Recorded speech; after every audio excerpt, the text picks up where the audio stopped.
What does God look like?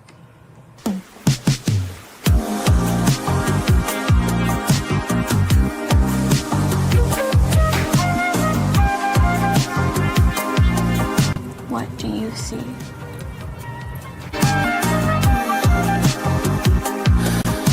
We're solar-powered biological AI. Wait, what?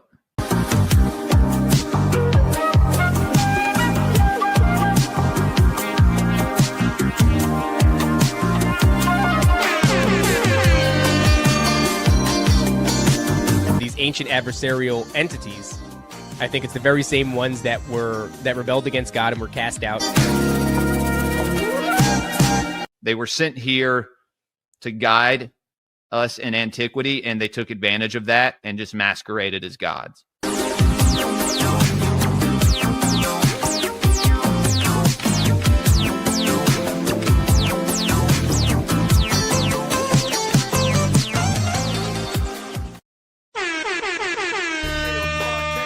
Everybody, and welcome back to the Gray Pilled Podcast. What the fuck is going on here?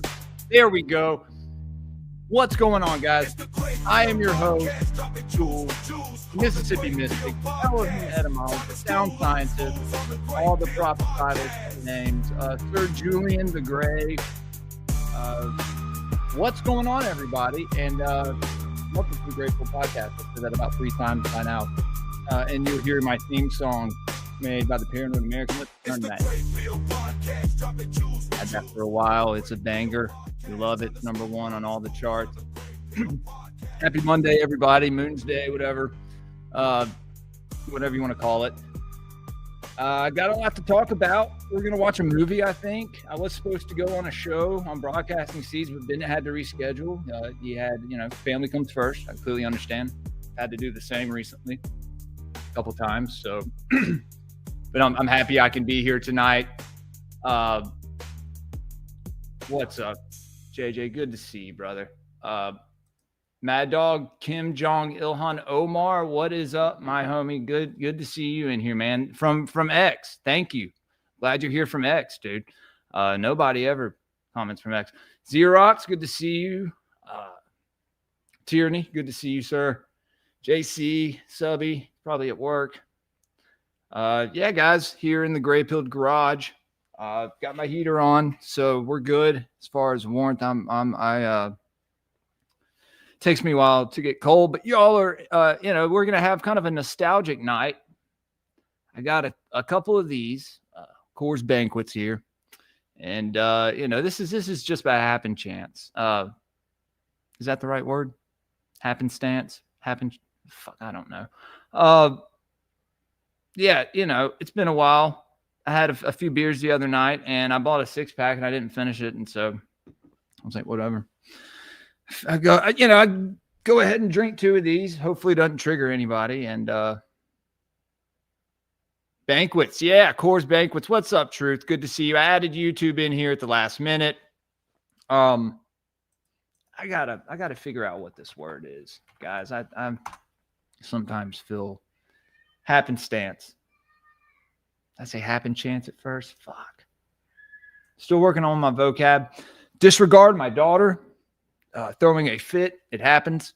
It's been a while since I've done a solo stream.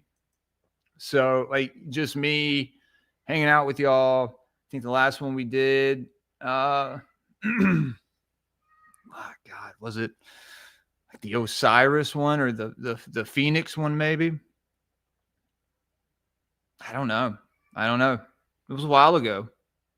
But, we watched a movie together, obviously. A couple times. We've done the Twin Peaks and stuff. That's Patreon. You know that. God, I don't know what she's throwing a fit about, but she wouldn't be screaming like that if I was in there. No, ma'am. Make sure my wife gets that under control, guys. God bless. Sounds like a scene from The Exorcist. Anyway, hey, JC, good to see you, brother. Yeah, no, do your thing, man. This is just something that I decided, I didn't plan on doing this earlier. It was just a last minute thing. So I'm going to hang out with you guys. Henry Guest said, cannot hear it. Cool. Thank you, Henry. Thank you. And unfortunately, I can, and it distracts me at times. So it'll die down. We're not going to worry about that. But guys, yeah, I was going to say, go check out Rustic Gods that we did last night. It was a banger. It was a good one. It was interesting. Probably it was different than all the rest. We kind of went off on like a little 20-25 minute conversation about modern politics and the occult magic, the rituals done behind the scenes by these chaos magicians that hold power. Hey, Fire Pixie, good evening, ma'am. But yeah, guys, we've been getting into a lot lately here on Grey Pilled. I'm kind of on a spiritual journey right now. I'm sure y'all can see, and some of you may not agree with some of the things that some of the paths that I'm kind of going down, or at least taking a look, right? Because there's many things that I tend to question, but I don't tend to run with any one narrative or doctrine per se, but I tend to find truth in a lot of things, right? But yeah, so we've been diving down a lot of pretty interesting topics, a lot of stuff here. Let's pull some pictures up. So last night we brought this back up, the hippocampus, right? We've been the occult anatomy, right? And guys, like the stream. Be sure to like the stream and share it with all your friends, maybe not your family. Oh yeah, it is Christmas, winter solstice, Yule, whatever. So we will be watching a video, another Origins video. You guys know I like to get down to the source, but anyway. So here, let's pull some pictures up. After 8 months of not having a beer, feels pretty good to have it. Like it tastes good, and it feels well deserved. And I changed my wife's oil yesterday, so that good on me, right? My son helped me out again. Next time he's going to do it by himself. Oh yeah. Rob Reiner had his fucking throat cut. Him and his wife. He wasn't the nicest person, was he? He was kind of a scumbag. I don't know if he deserved to die, did he? Unless he was out there with trafficking children and doing all that stuff. But maybe we'll get into that. I share this with my family to assert dominance. Let's fucking go, dude. Yeah, guys, and like I said, if there's anything that y'all want to talk about, let me know. If you want to support the show, you can always donate with Rumble Rants, but Rumble does take a certain percentage. So another way you can support us through Cashapp, $ Jules Preston. And then I have a ticker that goes along the bottom that you can kind of see. And shouts out to all the patrons that subscribed this last week. Let's see if we can get some names. Let's see if we can remember some of the patrons. I know shout out to the Paranoid American. He subscribed. He got in where he fit in. Thank you, brother, for your support. And let's see. We see we already talked. And y'all sticker packs are on the way. I promise, guys. I got sticker packs coming. I'm just waiting on a few new stickers to come in the mail. So I'm waiting so I can send y'all some new ones. You guys will be the first ones to receive the new stickers. Excuse me. But everyone else, you will also be getting a sticker pack soon. Don't worry. I just need to secure the funds, right? That's what it's all about. So also, Patreon is a great way to support the show as well. So you can go over there, patreon.com/greypilledpodcast. Let's see. Paul Q. I have you in here as that. Shouts out Robert. Robert came back to us. life happened and he had to take a step back. Molefugger, Gil Bates, Nephilim Hunter, Panda Fly, Eric Milling, and Mr. Shout out Mr. Nothing, just Mr. Okay. Tyranny, you are a retard Dio. Okay, you did resubscribe. Thank you, man. Thank you, guys. I appreciate it. And guys, y'all send some prayers out to Curtis, our fellow brother, fellow knight of the Grey Pilled Roundtable. I think his family kind of going through some hard times right now, so keep him in your thoughts and prayers. He hadn't been with us, and I hadn't seen him in a couple weeks, and so I was kind of, where's there's a couple other people I'm going to reach out to as well. I'd like to make sure, my clan is all gathered, right? My tribe, bro. Sorry, I'm not going to get gay on y'all. That's not possible. So, Q, that's you. What's you? That's me, nigga. What's you? It's good to see you, man. Rid Cock. Prey Guild Cod Past. I like it. Put that on a sticker. Speaking of stickers, let's go ahead and pull up some of those designs, and then we'll get to some of these pictures. Do y'all want to watch the Holy Mountain tonight? If I can get to a certain goal, if we can make some donations happen, maybe we can watch a movie here in a little bit. A movie that you cannot find on Netflix or Prime, or you have to go on the internet and download it. Watch it on your laptop like a weirdo, like me. So you can watch it on the stream and not be as weird. But let's see. Let me pull this up. Pull some. I think I posted on X the Sound Science intro. Took a clip of that, and I'm going to put that on a sticker. It looks awesome. It has the sound waves in it and the blue color. Looks great.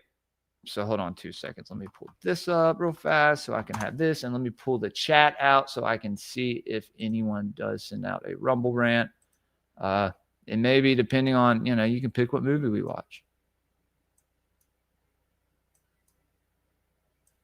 Not a movie, not an adult film. Okay. 2 seconds. It's been a minute since I've done one of these. Glad I finally did. It is the season, right? Also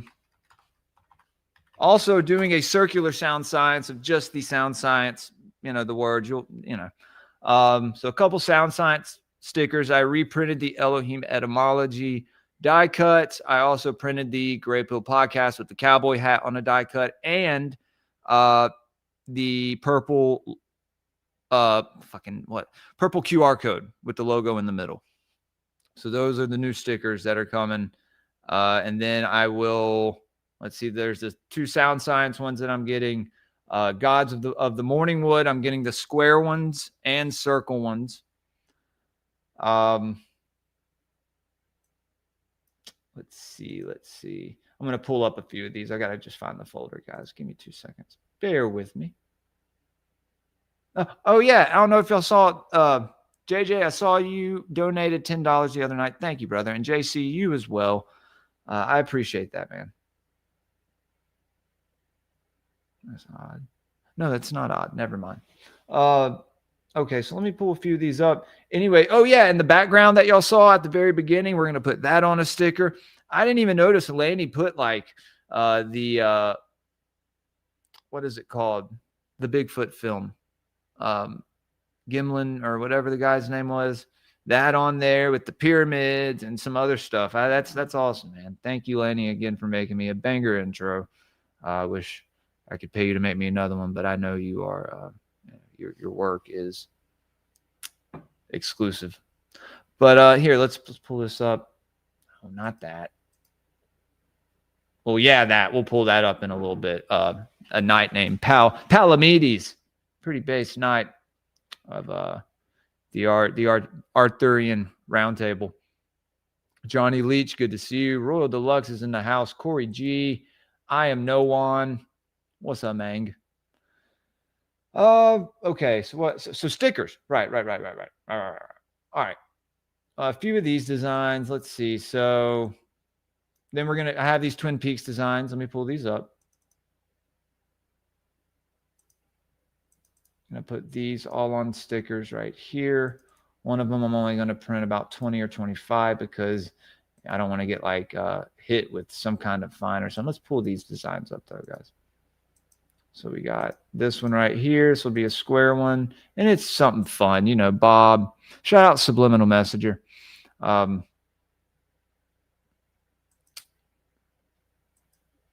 that one, and then there is, and eventually these sticker packs will be for sale, and these will be on the like the vinyl or the you know the good, not just the shit because. Meat Cavern was talking about how his stickers, because I had to use this one printing company, and these other stickers are going to be a lot better. So let's see this one as well. This one is fucking awesome, guys. With the gray pills in the background, Dale Cooper, you know, the thumbs up. I love it. And then we have this one. I'm going to print about 20 of these. Twin Peaks fanatics can get the fuck over it. I don't care. Therefore, my Patreon crowd who watched this, who went on this journey with me, right? The Twin Peaks pill, twin pilled, Cooper pilled, whatever y'all want to call it. But those are going to go to the highest tier people first, and the inner circle. Oh, dude. Yeah. So we can watch a movie, or I can read to y'all. We can read the Eddic mythologies. Y'all want to see something cool? It's a runic cross with Heimdall at the top. You know, the guardian of the Bifrost and the gate to Asgard. It's fucking it's incredible artwork. So old, archaic, and just beautiful, in my opinion. Yeah, thank you, buddy. I love you, man. And I would have you as my co-host if you say yes, but you're a big part of Grey Pilled. And guys, like I said, I'm not back again. I didn't fall off the wagon. Don't, it's nothing too. Having a few beers, we're finishing off this 6-pack I bought the other night. I'd be wasting it if I threw it away, right?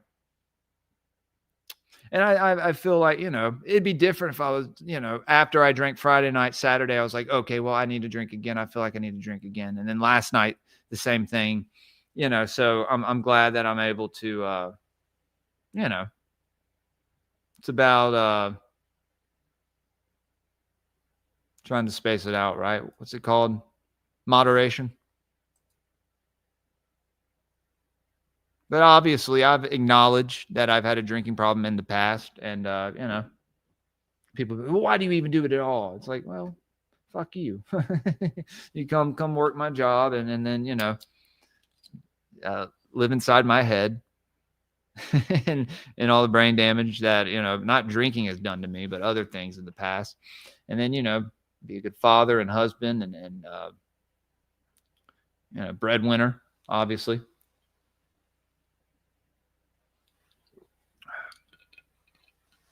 Hey, it's me and the missus, and we're not fighting or arguing or anything. So spirits, right? Yeah. We got some spirits coming through our portal tonight.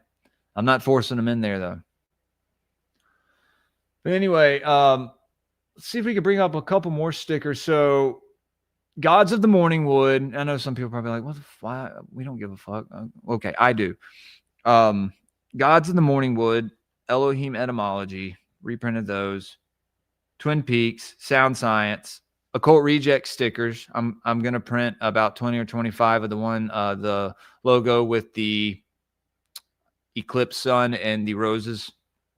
I'm going to do that on a rectangular one. I'm also going to do the gods of the morning wood with the green man bark face, you know, and so, you know, some sticker designs that I will be putting out. It's cold as shit in here, by the way. It's cold in Mississippi, like freezing. Ice this morning. It's nuts.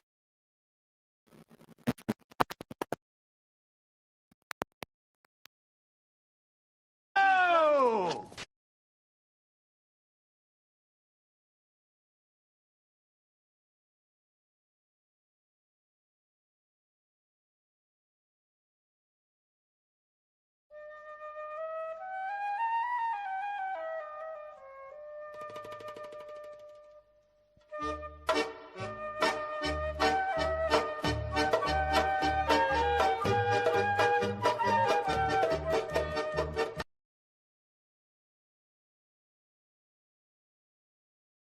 You can't make this shit up. I literally just lost connection to my mic. I play the Hava Nagila and my fucking mic loses internet connection. Holy shit. It happens in real time.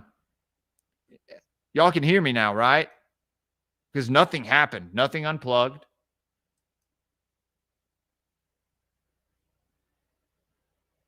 Okay. Fucking hell. So yeah, guys, lots of stickers coming, and I'm gonna try and put some of that on shirts as well. I can't find anyone to really make me any new designs, so it is what it is. I have to go it alone, and maybe on the way, you know, I'll have some people send me in some stuff. Like I said, thank you, Subliminal Message. You're the man. And Nick, if there's any Occult Reject stuff that you know, don't want to print or haven't thought about it, I'll print the shit, dude. I think he has printed me some bookmarks and all kinds of stuff. But anyway, enough of that. We're almost an hour in. We played 30 minutes of music. I warmed up with the music. It's 10 o'clock now, so it's about start time. You guys know how we do it. If y'all weren't watching this show a year ago, you know, we did a lot of these. There was about a good 5 or 6 months where we did a lot of just solo live streams where we would talk about a lot of political things and some racial things, and we'd have some fun episodes, some great episodes. Yeah, man, good times. Anyway, but let's see here. I hope y'all like that edit at the beginning too. That's a new edit that I have a couple more that I'm going to be working on. Going to bring the edits back. I know. So let's see. Let's bring up some of these pictures, shall we? So here's the runic cross right here. Isn't that cool? And there's Heimdall at the top. You see? Oh, no. No, fuck off. What happened? No, I don't like that. Okay, there we go. With his horn. Very similar to the cross that I have up there. Kind of a mix between that and a Celtic one. I mean, we know the cross was used in almost every culture, you know. All the way back to the Ankh, and even before that, possibly. So yeah, I thought that was neat. And if y'all would like to read that, if we don't end up watching the movie, guys, if we watch the movie, I have to cut the YouTube.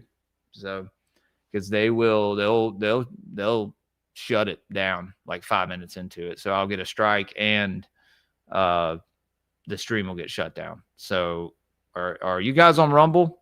Or can y'all make a Rumble just to come over and watch the movie? If y'all want to watch Holy Mountain, I know some people are hesitant. Can't handle it. That's cool. Then we'll do it on a Patreon stream. But let's see. I'm going to remove this. Let me bring up these other pictures. So yeah, so there's, you know, a lot of stuff we've been talking about lately. Obviously, tulpas, egregores, servitors, all that stuff. I've been teaching people, I guess. I've been going back and kind of looking at some episodes, and a lot of people don't know about these things, and I've been actually teaching them. I think a correct definition. And then, we're talking about the Green Man. I put out a big post on the Green Man on X. Y'all go check it out. It's a schizo take, but I think I have something there. But let's see. Kind of started our deep dive on alchemy and, the Arthurian mysteries and all that. They're still kind of warming up to the Druids and all that stuff. But I've been reading the Eddic mythologies and that Mysteries of the Druids, aka the Veil of Isis book. So I'm trying to learn some stuff before I go on talking about it, not just copy paste or just look and say stuff to y'all. So let's see what's some more pits, and then this right here. So the occult, I brought this up earlier, the occult anatomy of man, of the humans, us. So we have the eye of Horus that we find in our brain. And what's that? The pineal, right? Or the thalamus, the third eye, So that's one thing we see in symbolism everywhere. We talked about it on Rustic Gods last night, how fishermen from all around the Mediterranean and even probably the Atlantic, maybe the Pacific, have the Eye of Horus on their boat for good luck, right? The intention of the symbol, like we've been talking about those, intention and perception. So here, that's just one. Let's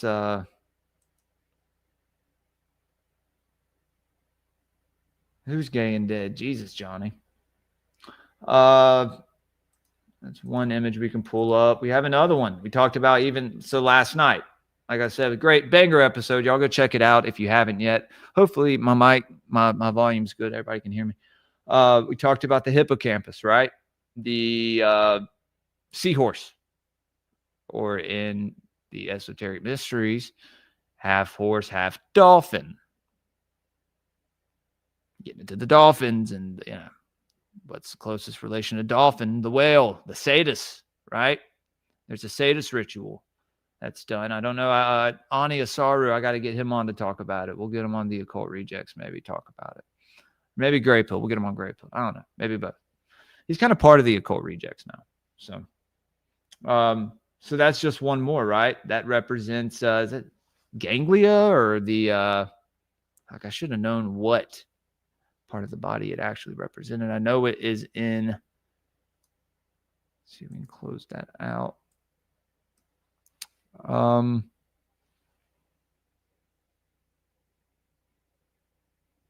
can't see shit. Yeah. Oh, okay. Hold on. Give me 2 seconds, guys. Pretty sure it's in our brain, in our eye. Where is the hippocampus? Exactly. The hippocampus is a crucial brain structure in the cerebrum, shaped like a seahorse, vital for forming a new long-term memories and spatial navigation. But, the symbolism of the hippocampus is that depicted of the horse or the seahorse, the seahorse being the dolphin horse, right? That chimeric, the composite creature, So that's another one. And then we had, let's see, we had a third one. Oh, yeah, our favorite, which we're going to be making gray-pilled hats out of these. You guys already know what I'm talking about.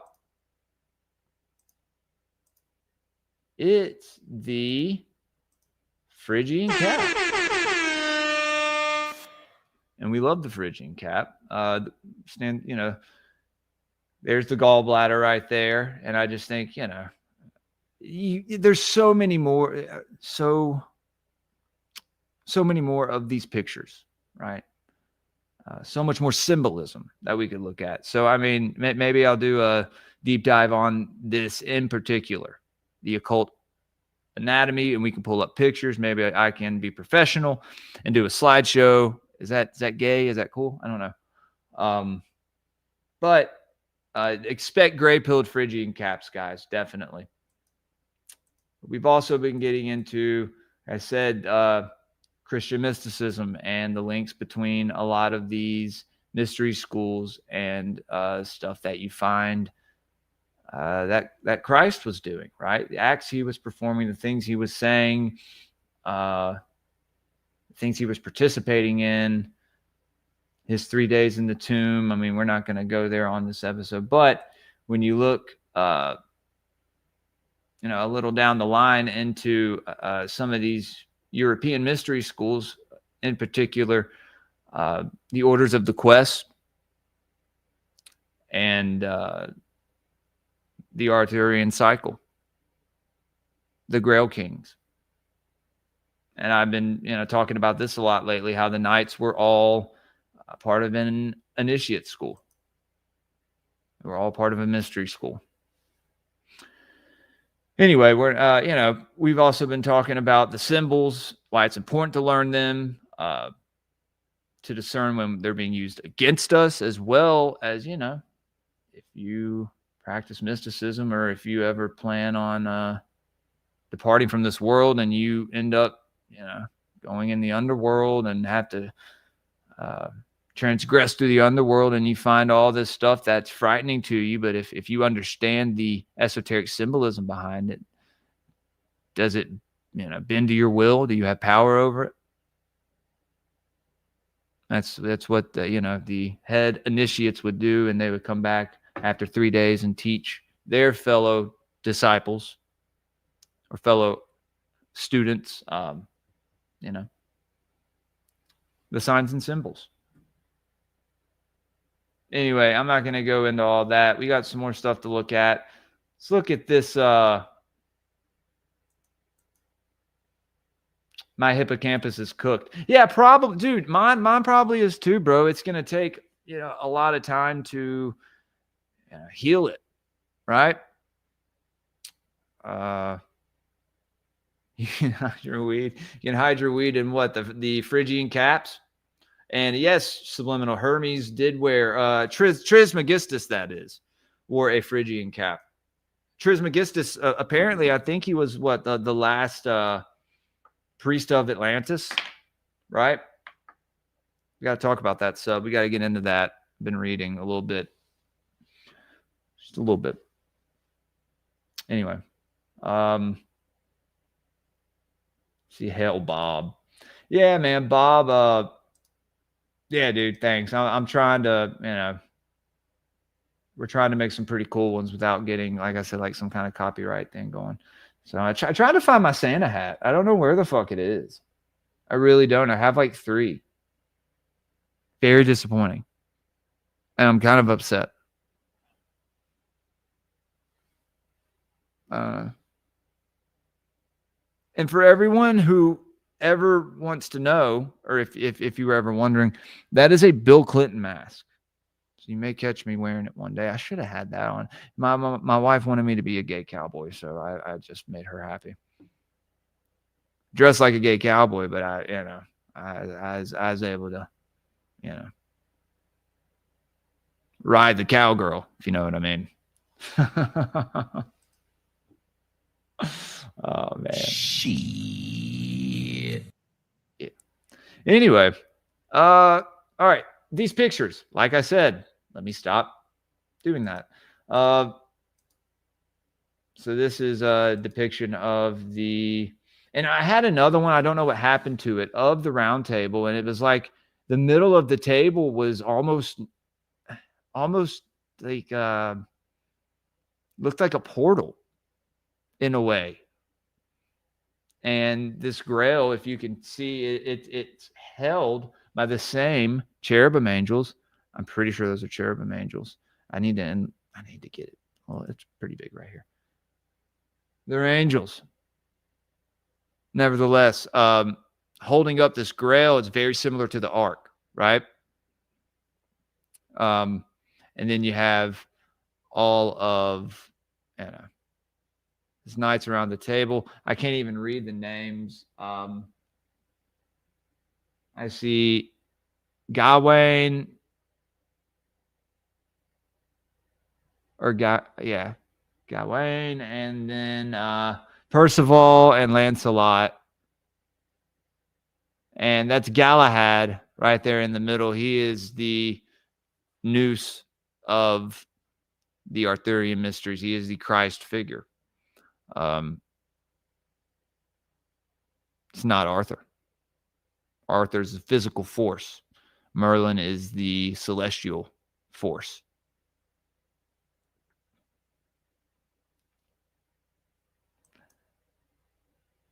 Whereas Dagonet, or is that Dagonet? Subliminal, are you working right now? You just come on here and talk about this stuff with me. If you're not working, you're probably working.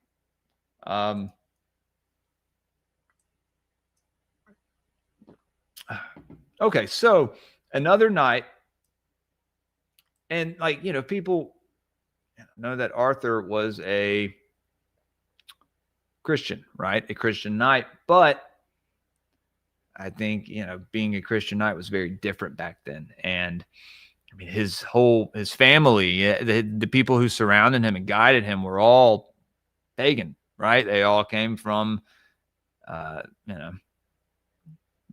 all these different druidic mystery schools, these druidic cults, you could say. Tribes. Let's use that word, tribes. Cult has bad connotation to it. So let's see. Because you had Merlin, you had Morgan Le Fay, who was Arthur's half sister, but also Merlin and her clashed a lot. Then you had, let's see, what's this guy's name? Sir Palamedes,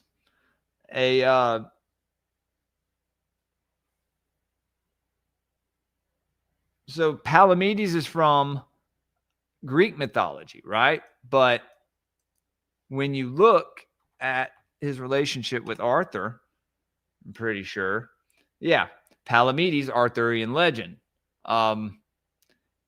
Pagan who converts to Christianity later in his life. But look at this depiction of him, dude. This depiction of him is crazy. So that's cool. And I had a lot of other pictures on here. That picture of my brain. Is this a picture of my brain on mushrooms? Yeah, dude. I mean, were these guys participating in such things and having visions? Well, wait. So then you have to kind of ask the question, was he in the Arthurian mysteries, or was he this guy from Greek mythology? Should talk to Headless about that. Or did he migrate over there? Is it the same guy? Hold on. I'm going to share the image with y'all because I have the actual image. So here we go. It's so fucking cool, dude. All the maidens up there getting wet for him. And look at his fucking helmet. I mean, dude. Come on, bro.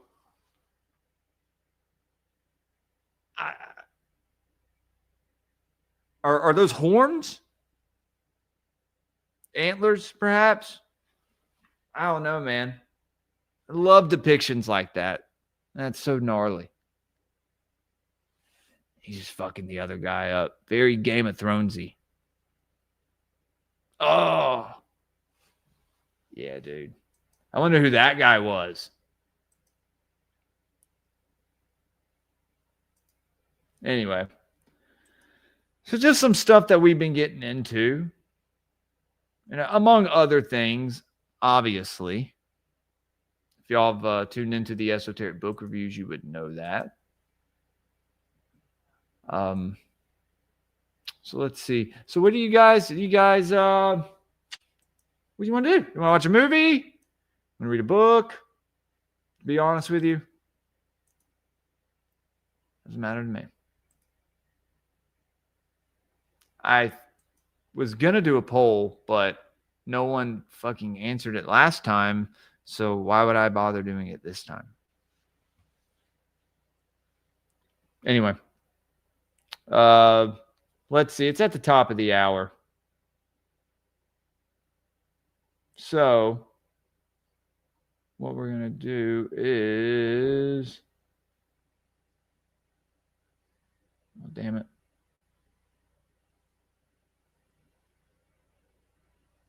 I'm going to pull this up real fast. We're going to watch this video. Will I get it flagged if I watch a YouTube video? Fuck off. Not y'all. This ad. There we go. Okay. I'm going to watch this. Don't renew. I never had YouTube Premium. I don't care enough to have it. Any golden ass depictions? Wolf bitches. On stickers? Or in symbolism? Dude, the donkey, I didn't even think about it, bringing it up last night when we had like done like a little 5-minute recap on Priapus and Fashionist, but like the donkey got brought up in all the Priapus symbolism, you know, because of its phallus. And then on the book review, I described the first donkey show.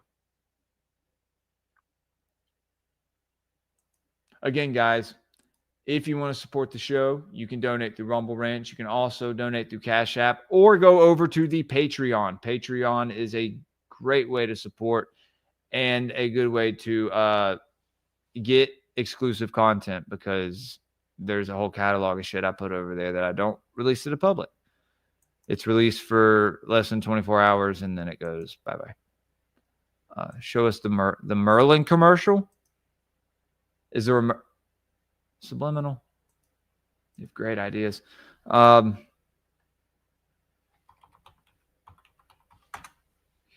like I said, okay, here we go. I'm going to find this. See what Subliminal's talking about. I'm going to do a deep dive. Got one coming up on the hand of the mysteries, hand of Sabazius, and the Thracian pantheon. Very mysterious pantheon. Let's see. I was lacing up my boots for work and noticed that the fucking Timberland tree on the logo is Yggdrasil. Like, it is the Yggdrasil tree. And then you go to Timberland.com and some guy made a Yggdrasil watch for Timberland. And I was like, what? Did I just like manifest that? What just happened? Huh? Merlin electronic game, Subby? What you talking about, man? Even if I don't make any donations tonight, guys, you know I'm still happy to come hang out with y'all. And I, like I said, my family going to bed. So, however, if I don't get any donations, there may not be another one of these for a while because Miss Greypilled, or should I say Miss Babylon. I was talking to her today. I got to get her to start recording some more episodes. She's not going to do live streams, but she'll record some shit. If y'all seen her few episodes that she had recorded for her podcast, Babylon podcast, y'all go check it out. It's my wife. She's pretty hot too. So if you don't like what she said, you stare at her tits the whole time. I don't care. But I'm just kidding, obviously. How funny. Well, I mean, I don't know. I you know, we've talked about it. It doesn't. I bought my wife boobs, so people are gonna look at them.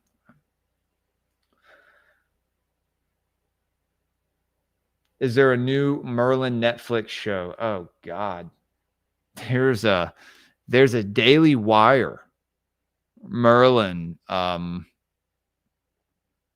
show coming out. You talking about that? Let's see if we can find that.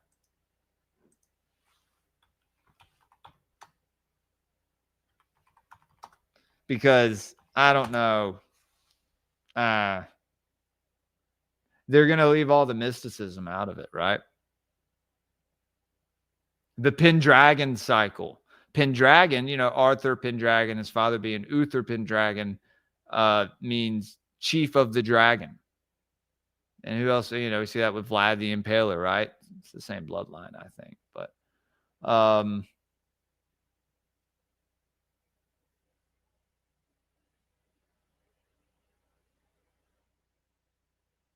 someone said, I watched the trailer of the Pendragon cycle, Rise of the Merlin. Before I say anything positive or negative, we can rip the wool away from anyone's eyes and say, yes, this is a series by Daily Wire, Ben Shapiro's pro-Christian and pro-Israel media company.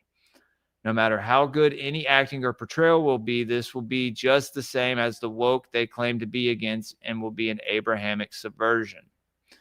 Druids, pagan Romans, and Saxon heathens will all be depicted as lesser or vile in comparison to the Celtic Christian. I admittedly haven't read the novels it is based on, but the assumption is easy to make. The only thing positive I can say is that the ethnicity of the different groups presented seems to be correct. I guess that's a plus.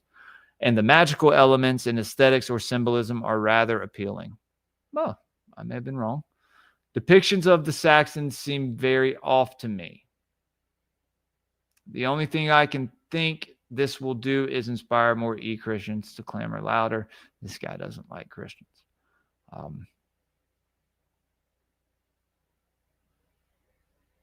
The director's whole point is to depict Christianity as good and pagan or ethnic faith as evil.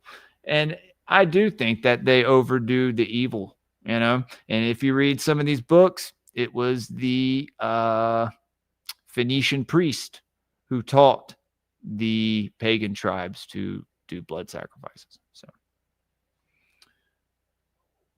man,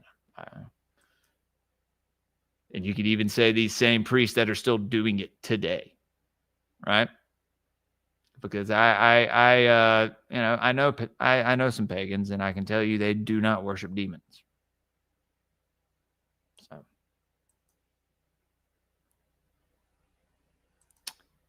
anyway, let's watch that. Hold on. So yeah, let's watch the trailer. So let's see what we think about it, guys. Let's get our own take. I don't know who that guy was.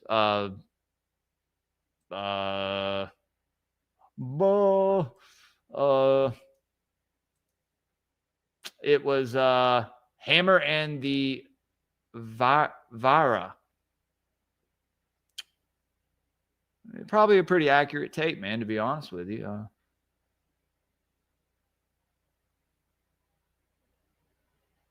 But let's take a look, see for ourselves. I'm gonna watch it regardless because it's just very exciting. Yeah, I know Xerox. I know.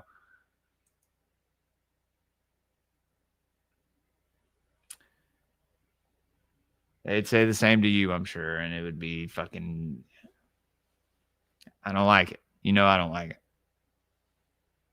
You know, we just all, you know, and learn the deeper mysteries of all of our faiths align, and we just don't know it. Telling you, man.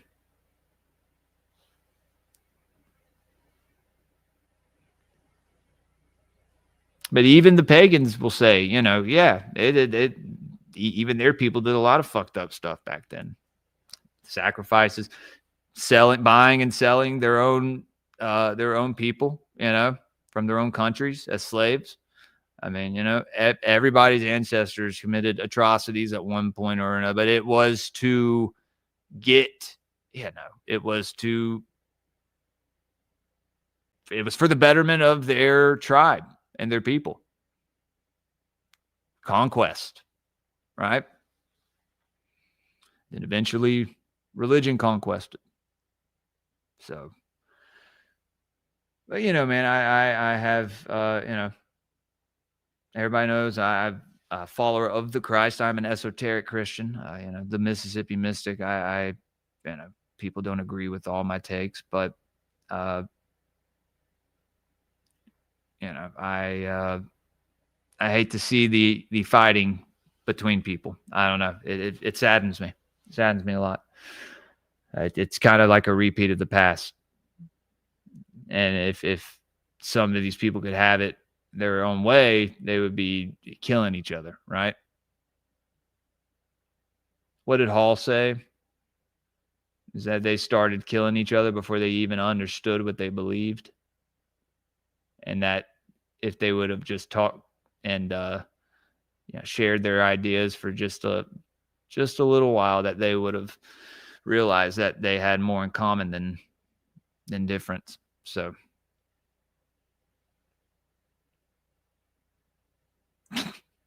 what's up, Michael? Yo, with the fucking shrimp tank coming in on the sentimental. I'm trying to bring the Christians and the pagans together, and Michael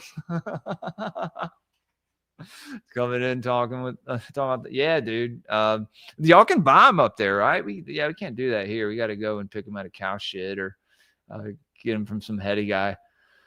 But yeah. It shows the pagans partying in 4K. Well, I mean, are they playing like bass, drum and bass? Here, let's watch. Do y'all want to watch a movie? Because we can sit here and talk for another hour and bullshit, or we can watch a movie and but we got to figure it out soon.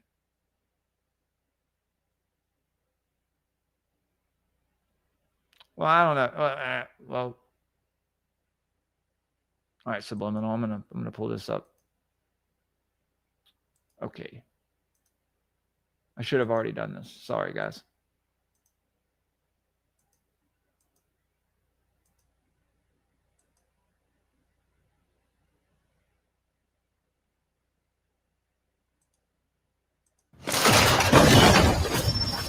All of this is an illusion, an echo of a voice that has died. And soon that echo will cease.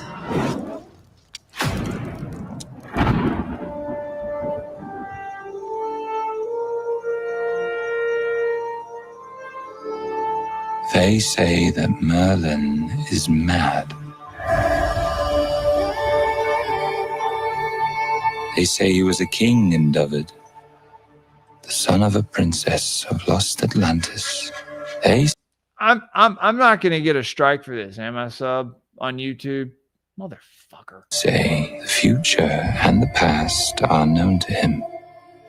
That the fire and the wind tell him their secrets. Y'all want to watch this on stream? Y'all want to do like a watch party? I'm not subscribing to Daily Wire, but someone can give me their subscription and I'll use it. What's he doing? What are they doing? Okay. This is accurate. The magic of... It's accurate. It's accurate. And that's how Stonehenge was moved.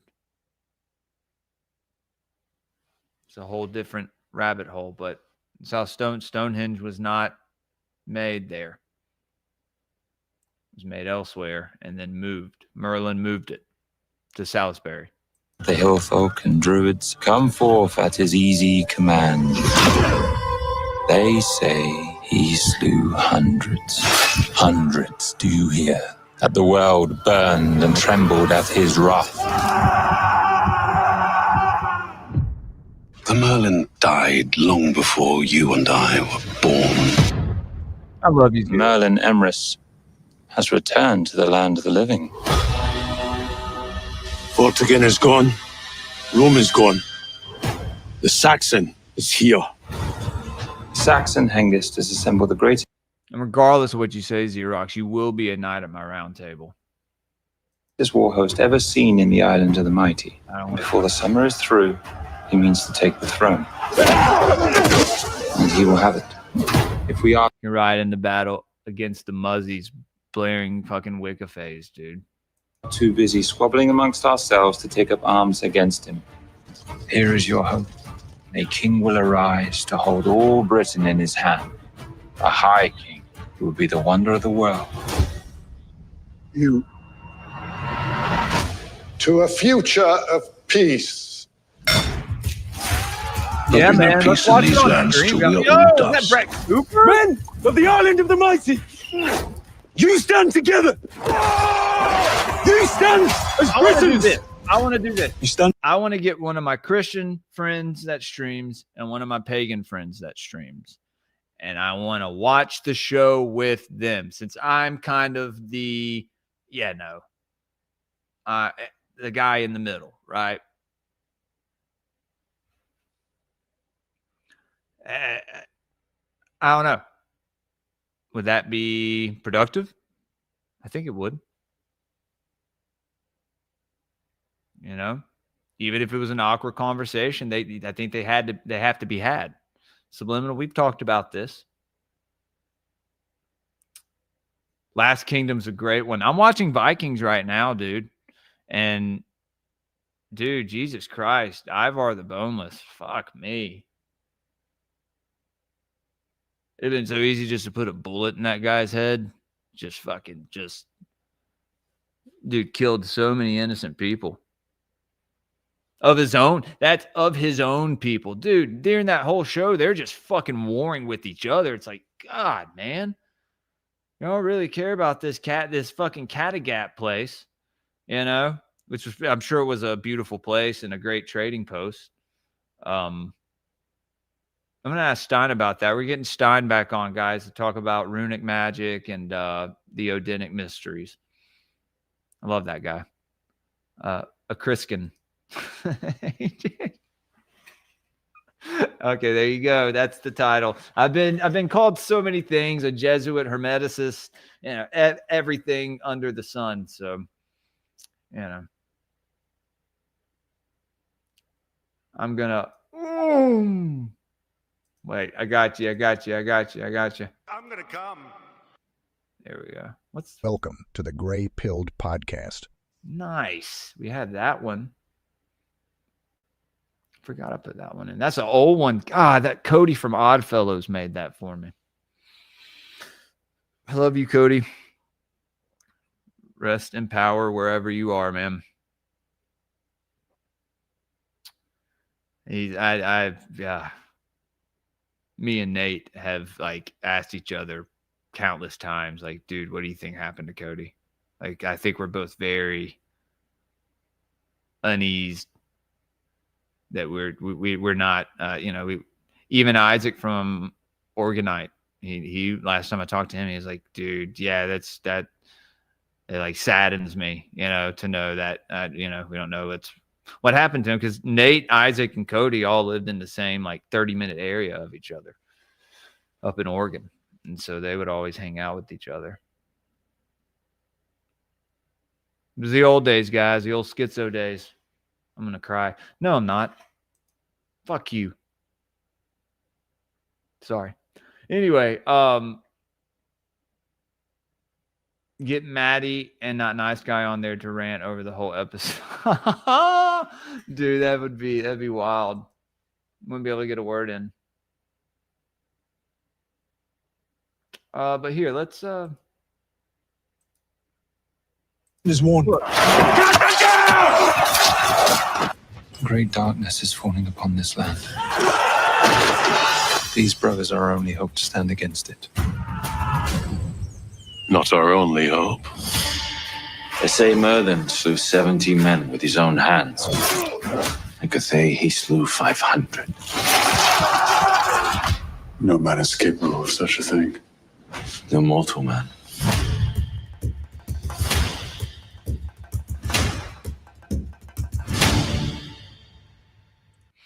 I think it's interesting that John Mappin owns King Arthur's Castle, and he's linked in with Daily Wire and Turning Point. I think there's something there. 7-part series. Nice. Yeah, man. Let's watch that on stream, guys. We'll fucking do it. Let's do it. So, have we figured out what we're going to do? Are we going to end the stream? Everybody go to sleep?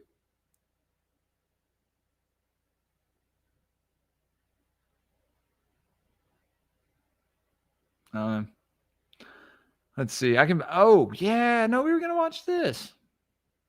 The Yuletide.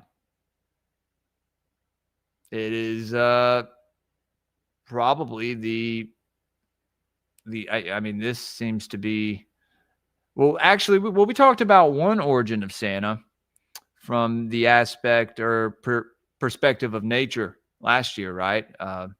the Amanita muscaria mushroom. But there's also, you know, Odin on his 8-legged horse. Is it Sleipnir?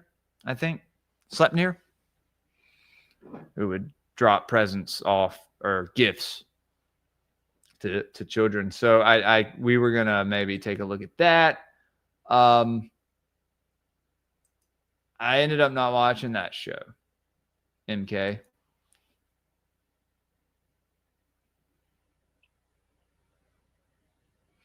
Or like I said, Edic mythologies. We can hang out for another 30 minutes. I mean, at this point it's getting late.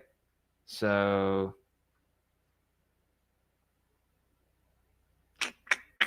let's see. Do I have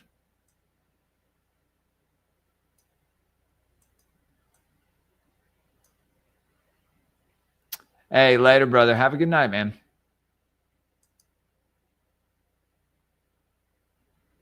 Okay, I'm gonna put that down. We're gonna watch this video then, guys, and we'll just I talked for too long.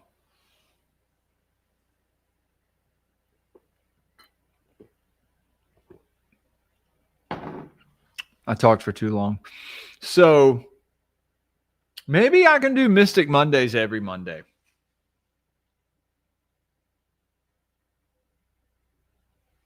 So let's watch this video and then we'll get out of here. It's about a 17-minute video.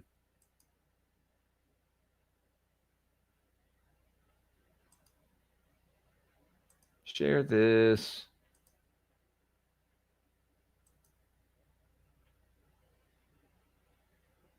Like I said, trying to learn about stuff from all angles, right? Find that's best, especially for conversations with different people, you know. And then on the upside of that, linking other things in these other esoteric mystery schools together, right? You find these similarities, and it's fascinating. So we're gonna. Whose shadow looms calls forth the enduring echoes of ancient Hyperborean wisdom.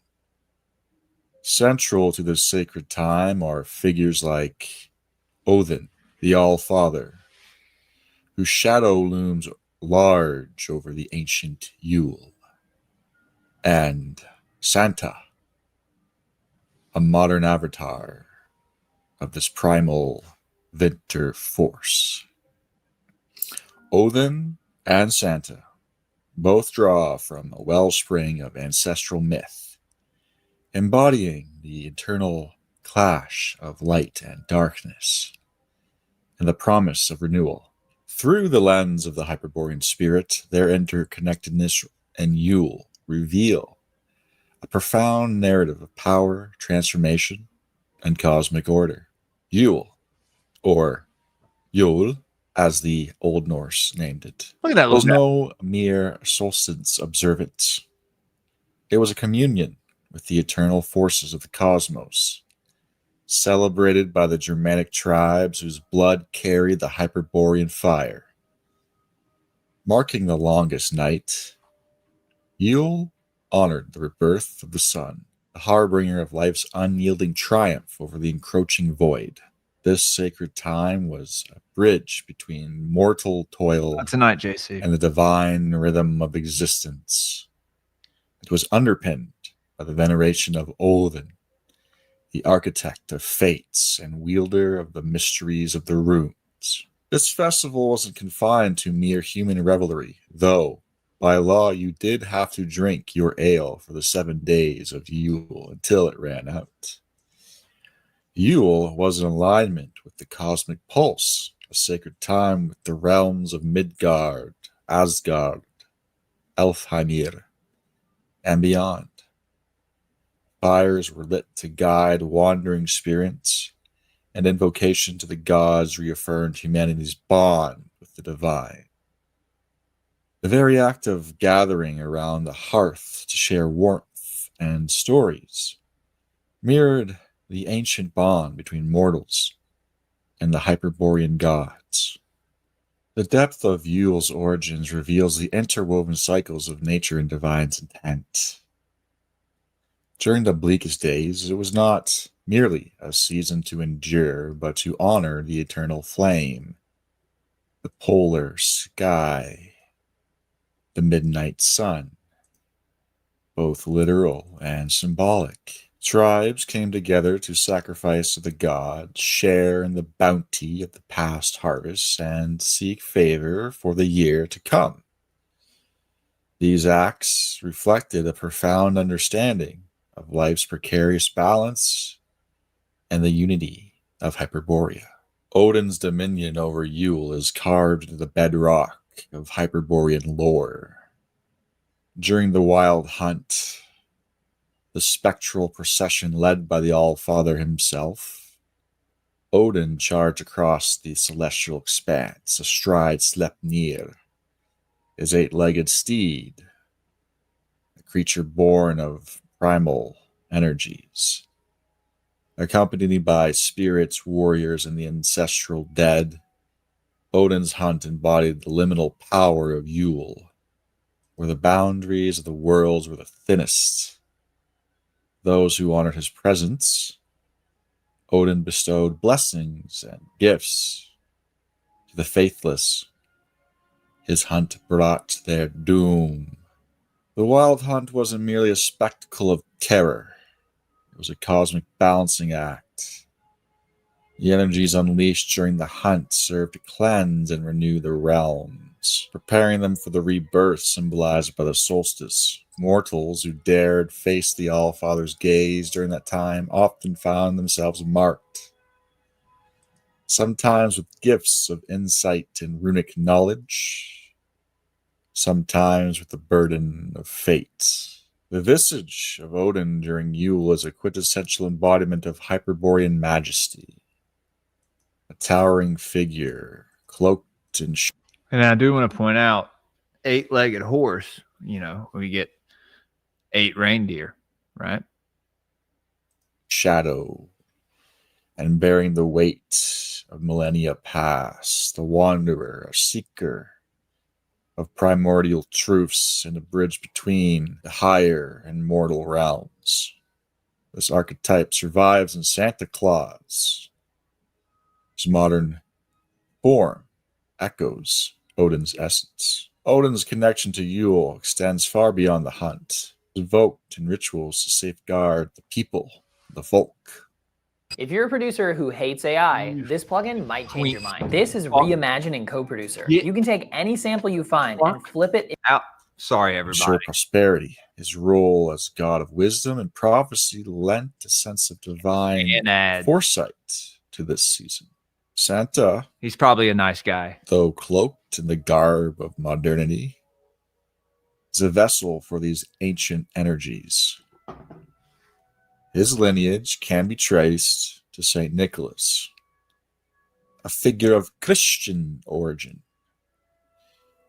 whose roots intersect with Hyperborean traditions of Yule.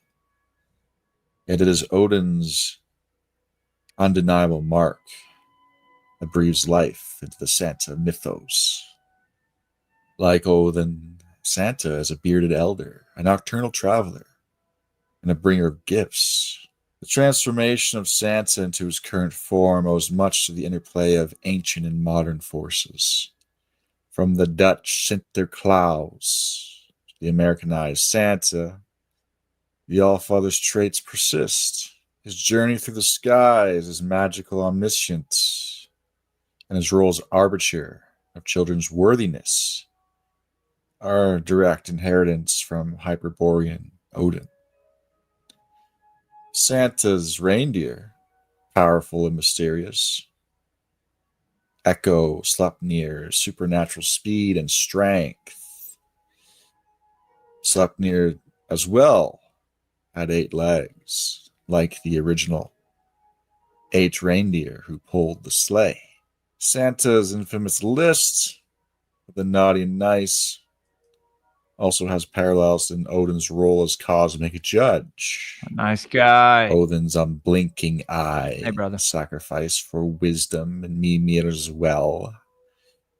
Sees the fate of all beings. Similarly, Santa's surveillance of children is not simply a light-hearted trope, but a reflection of ancient themes of accountability. His jovial exterior conceals a more profound connection to the cyclical nature of existence. His yearly journey, delivering gifts and embodying generosity, mirrors the eternal cycles of time celebrated in Yule. Now, in our modern cosmopolitan materialist world, we are missing the yin to the Santa's yang, an ancient creature that has been forgotten in many parts of the West, though his tradition persists. So he was talking about the tree, right? The Christmas tree having, I think, a few meanings, but Odin hanging himself from the ash tree, right? Ash being associated somewhat with the oak tree, you know, the Drots, which just means oak, or the Druids would receive their messages from under the oak tree. So I don't know if he's going to get into mistletoe, but the one reason mistletoe is venerated, Xerox, during, is because of the tale of Balder, which goes into even older stories of the transgression or the travels into the underworld. And Balder was killed by Loki. Balder was Odin's youngest, most beautiful son, right? Nothing could kill him but mistletoe. And this meant, so Loki throws a little thing of mistletoe at Balder, just messing with him, being like, yeah, nothing can kill you. And this mistletoe kills him. And so mistletoe was meant to, symbolize Balder. And that's just one, that's just the theory behind that. But in Germanic and Slavic Europe, in countries like Germany, Austria, Czech Republic, Slovakia, Poland, he is Krampus, the son of Hell. Krampus will take figured it was bad child. Figured it was the son of Hell. And that's when I tell people, they'll be like, oh, hell, you go to hell. And it's like, yeah, well, Hell, spelled with one L, is the goddess of Helheim. So say Helheim, or just say Sheol, or Tartarus, or Gehenna, which is a valley in which there were mulk sacrifices. We're not going to get into that. I talked about on Doc's podcast Saturday night, we talked all about the valley of Gehenna and the mulk sacrifices done to Baal Peor and Baal Haman and different Baals or lords, right? And this was mentioned in the Bible, but hell is not mentioned once in the Bible. So I want people to have the right definition of things and the right wordage and usage of words. Like, we need to be able, I'm working on my vocab, but I'm just talking about, as far as this stuff goes with, the mythologies and culture and all this stuff. We just,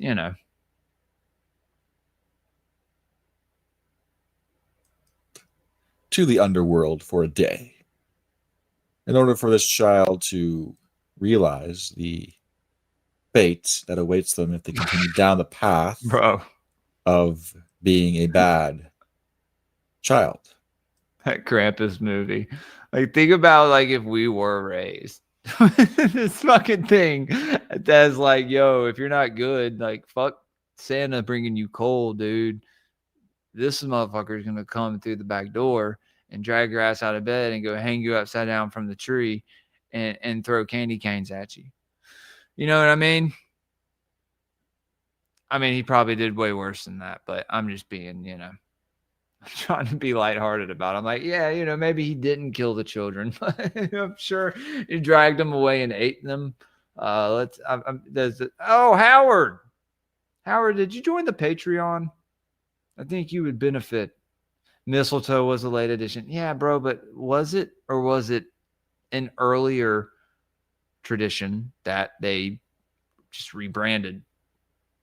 Come on, man. You gotta think about it, man. I mean, like,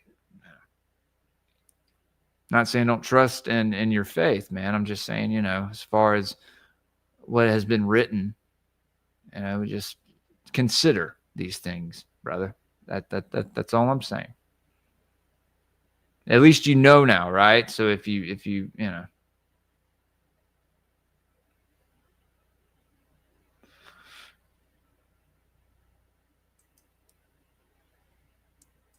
gay pilled. Yeah, guys, we're almost done. The video's almost over. We're gonna get out of here because we didn't. I even know a Czech fellow.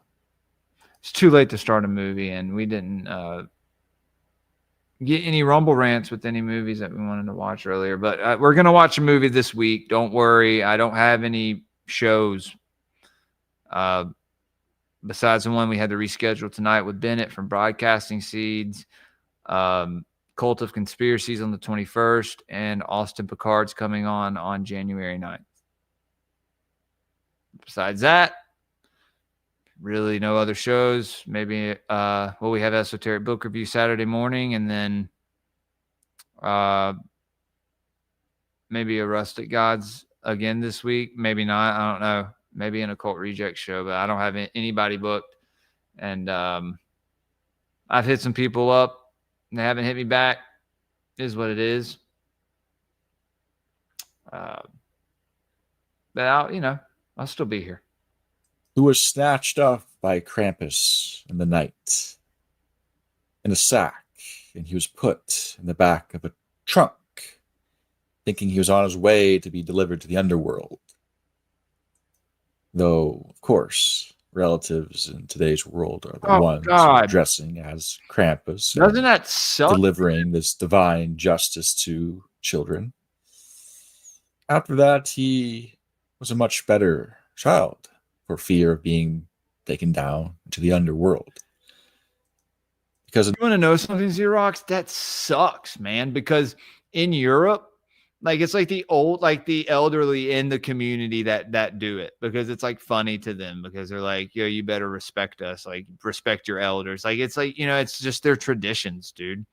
I don't know. It's I hate how this culture has fucking taken this stuff and done that with it. Yeah, they have turned it into, I think the idea, the egregore absolutely exists, and it can be manipulated and changed, the idea of things, and it's very dangerous, man. Some of these things that they're trying to redefine from our past. But this is one of those things that is a bit darker, right? About any kind of mythologies, you always have some dark aspects of it, and Krampus is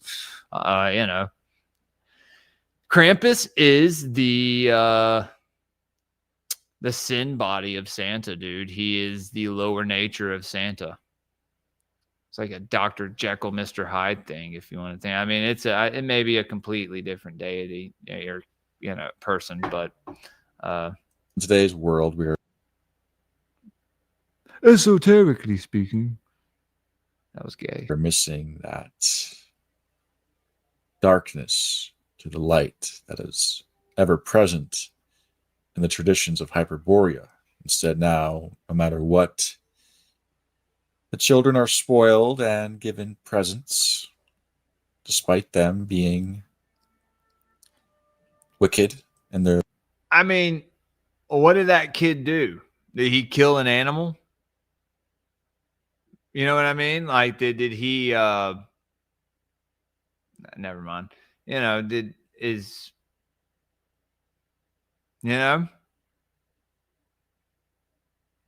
that's I've never seen that picture though. That's actually something I'd put that on your wall for Christmas. Like, kids. He's even got the crosses on him. Look. Is that Xerox? That I think that's the fucking demon from Insidious. I've seen the face paint depiction. That's like the Darth Maul face. I think that's a real entity, isn't it? Have y'all seen something on that? People have seen that face in like their dreams and like have encountered it.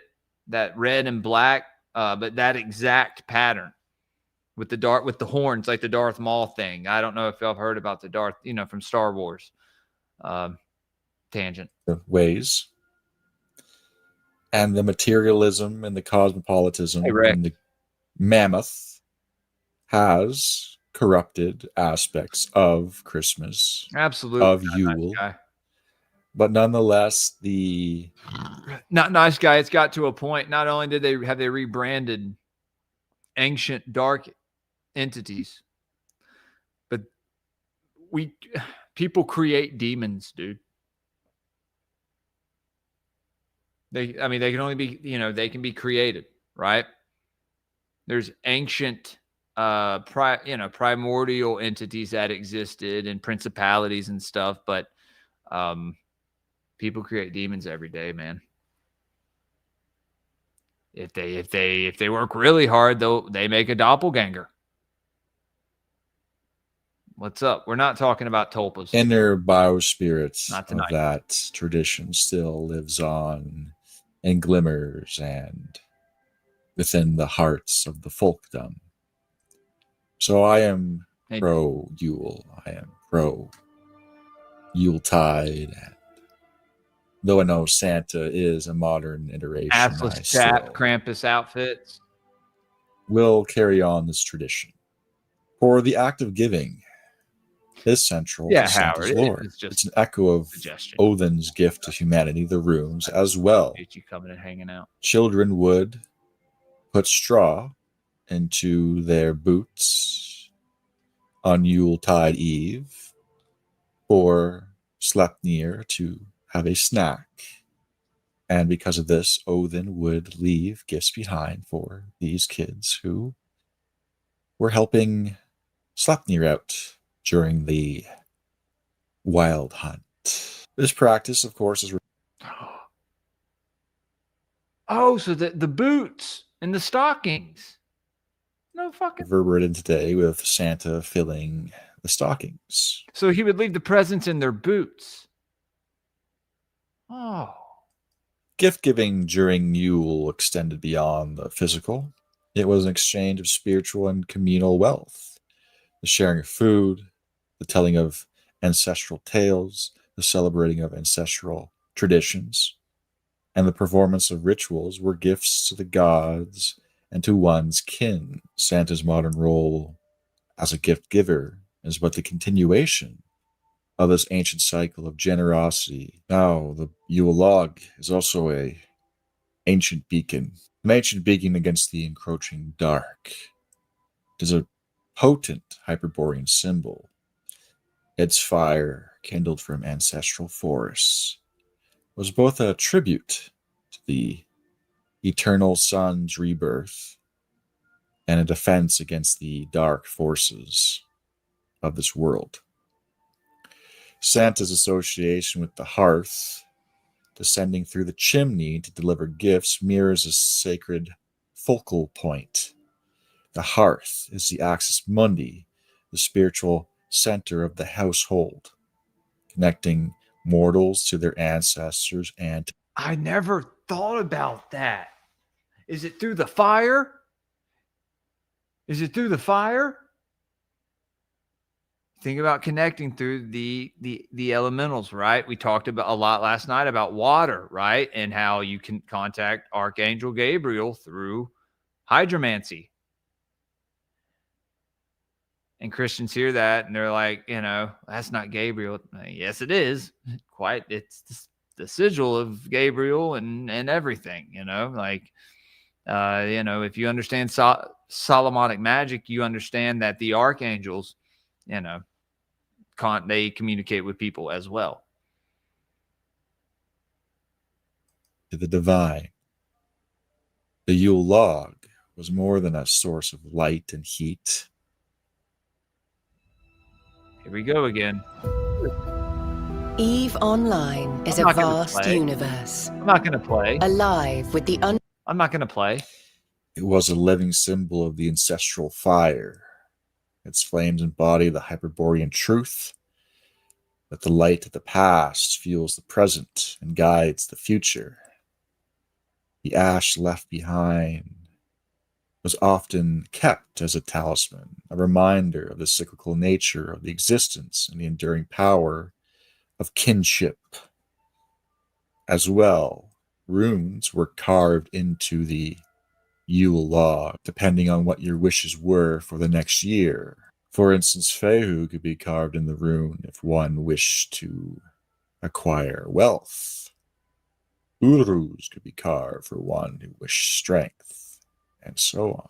Feasting during Yule was an act of communion, binding kin and community in the face of... Where is he getting these pictures from? I want that book. Maybe I can have this guy on. Maybe have a round table. I should do debate, or not debates, but we should do round tables. I think we should. I don't know. A couple different denominations of Christians. A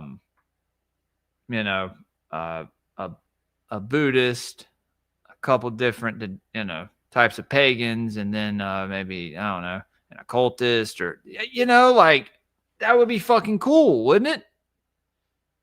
I think that'd be fucking cool, man. I think that has to happen. That has to happen.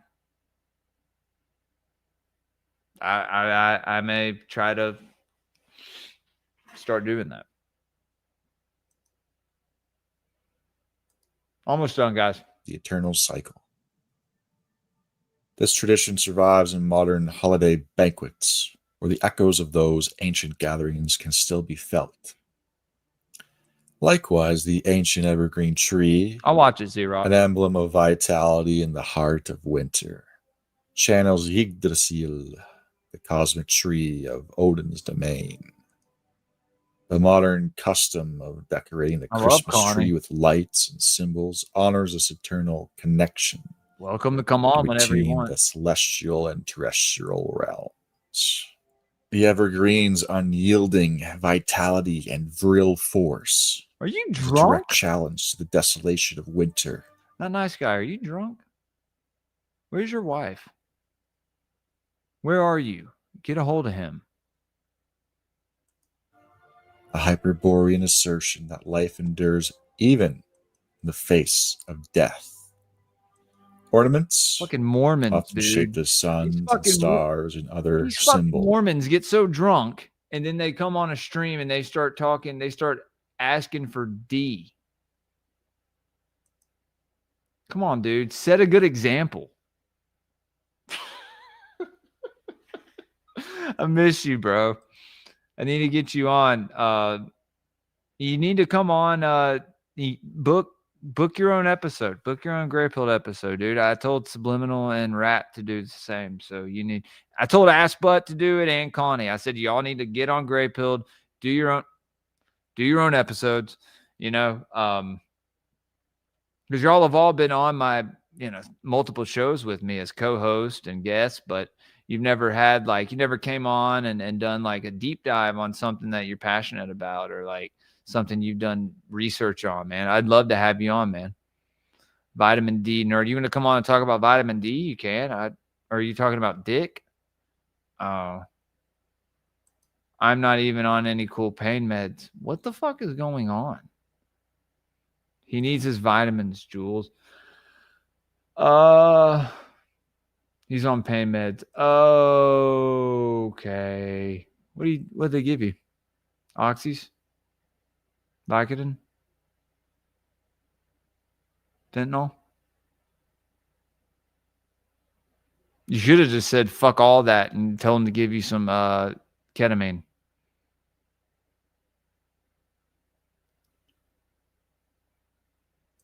Melchizedek roundtable with Not Nice Guy. Well, we need more people there than Not Nice. We got to get Not Nice Guy in on an esoteric book review. I need to find a way to make it to where he's locked, where he can't exit out the stream. He can. I'm just kidding. I think he'd have fun. Guys, let's finish this up. It's getting late, and I need to finish my dinner. Adorn the tree as offerings to gods and as reminders of the celestial order. The feast, too, was a sacred act, Hyperborean acknowledgement of life's fragility and abundance. Food and drink were offered to both gods and kin, creating a bond that transcended the material world. Feasting was both a celebration and an invocation, calling forth blessings for the days to come. I love the fucking Northern Lights. All in it, man. Like all around the bottom. I love it. And so Santa and his jolly modern guise could be seen as a softened avatar of Odin's primordial force. His flight through the night sky, pulled by reindeer, Sleipnir's furious gallop echoed in the thunderous hooves of his sleigh bearers.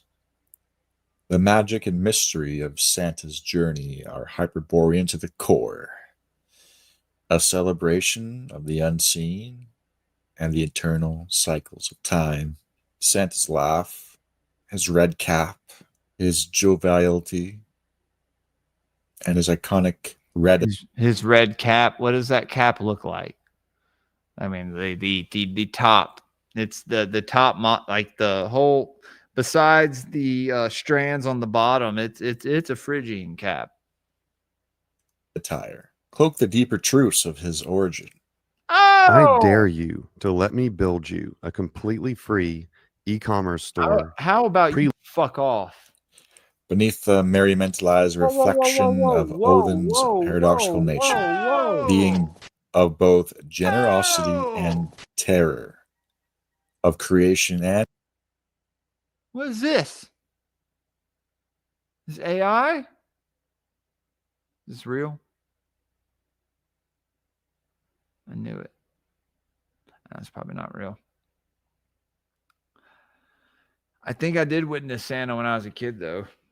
I got up at like 4 a.m, checked on everyone in my house, and they were all sleeping. And there was someone in my fucking living room, and no one broke in. And I don't know who it was. It wasn't my dad.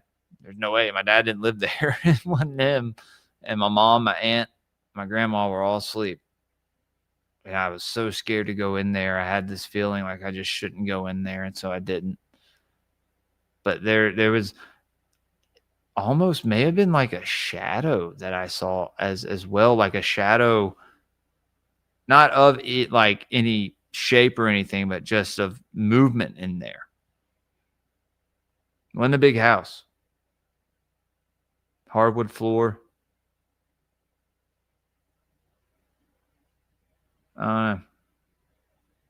I've always been puzzled about it, and people have been like, "You're fucking with me, right?" And I'm like, "No, actually, no." It's one supernatural experience I think I had. I don't know what it was. But when I tell you everyone was asleep, and I was like, wait, so that must mean, and I kept trying to like think to myself, like, well, that must mean someone, that must mean that, and it's just like, no, my dad was in Nashville. Yeah, it was wild. It was wild. Anyway, fuck, I'm sorry, guys. Disruption. The Hyperborean Santa is a reminder that joy and reverence are two sides of the same coin. And a quick word on the elves as well. I see the elves as a misnomer, so to speak, because I see them more as gnomes. It is art.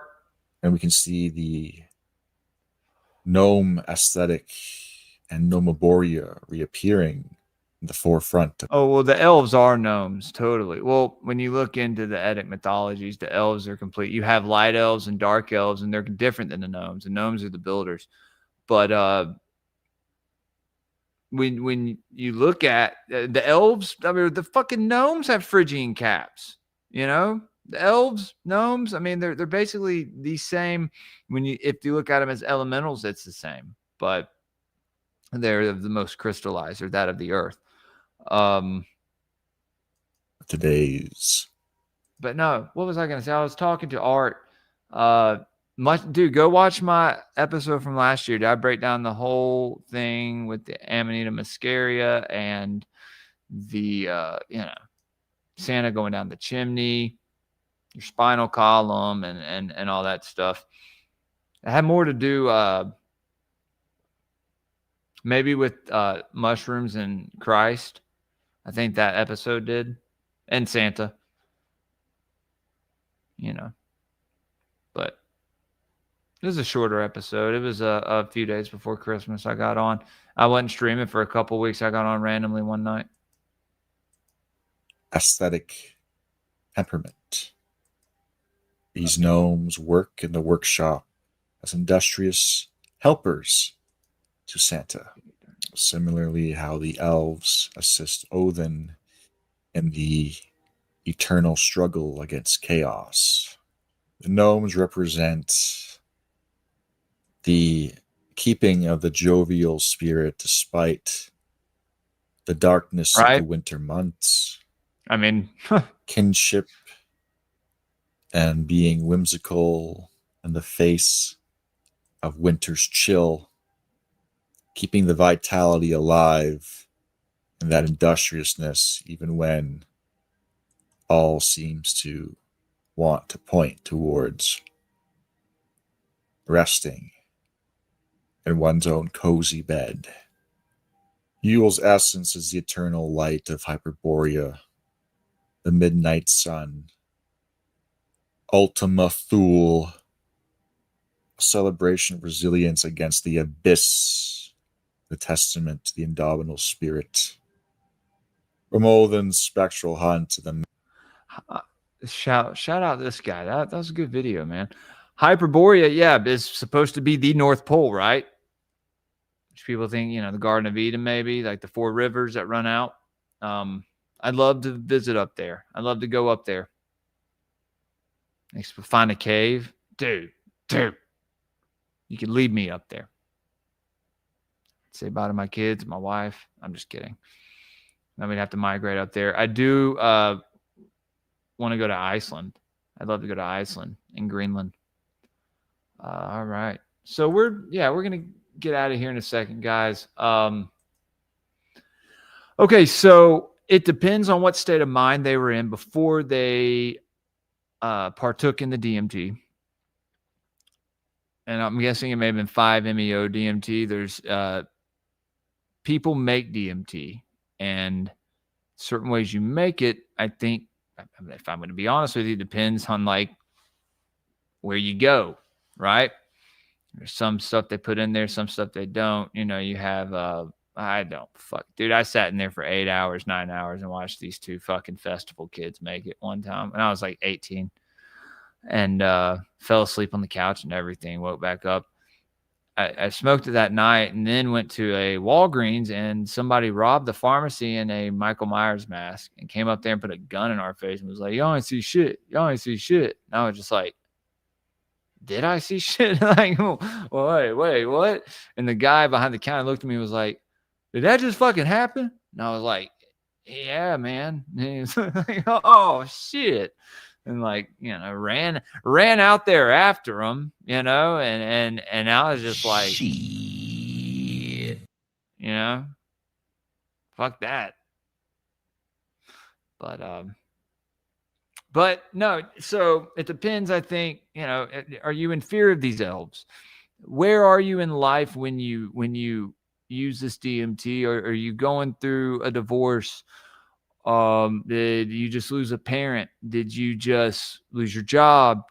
Are you a drug addict? An alcoholic? Like, all these things matter, dude, in psychedelic experiences.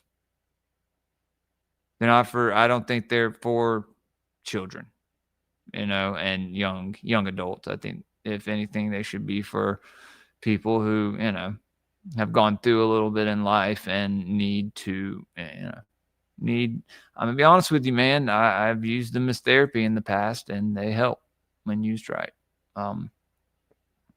Not the 5-MeO, but Xerox, you're right about the toads, man. What was that thing that used to come on Vice? Hamilton's Pharmacopoeia or something? Great show. Great show. That guy was pretty cool.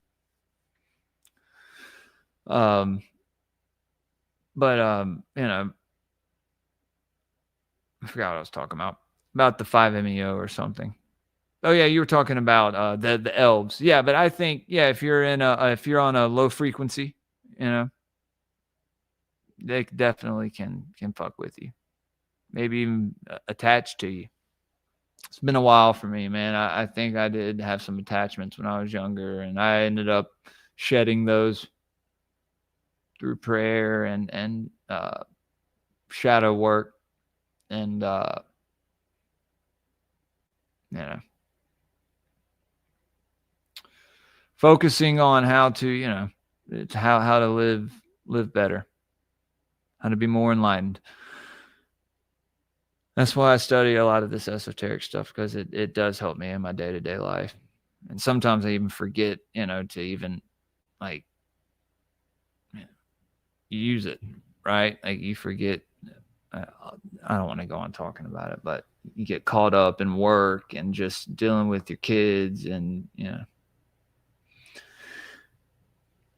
you lose focus on things you should be focusing on, you know, how to attain a better spiritual relationship with Christ or the Creator or whoever your God is, right? I think there's a lot of different people that watch me than just Christians, you know.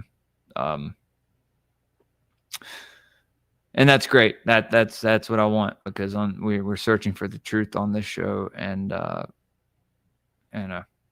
everybody, I think everybody's opinion matters and should be heard, unless you're, you know, obviously a subversive,